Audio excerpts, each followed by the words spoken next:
Hello, my name is Mark Boice with Shiftless, SoCal, California, and welcome to Rides and Wrecks.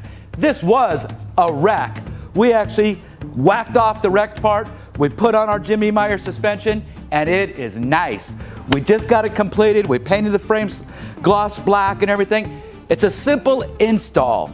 It doesn't take long to do it.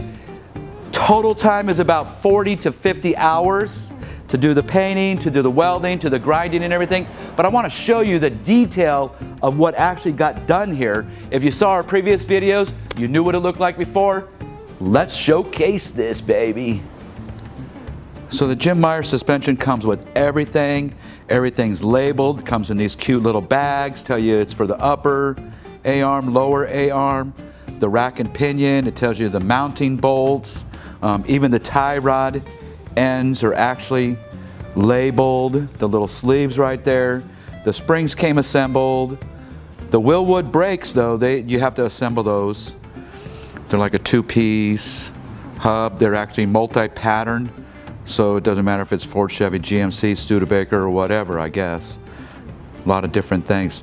Now for some tips on to make your job a little easier when you get this far.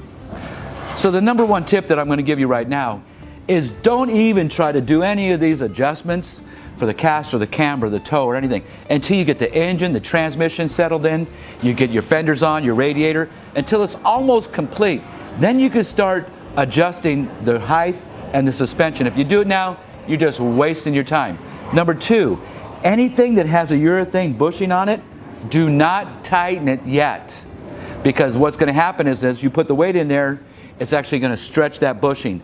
I want to thank you for watching and have a great day. And remember to subscribe to our channel for some really cool tips, tricks, and other. We got it with the Willwood. Get the engine in, the trans in, the fenders in, and that truck going by.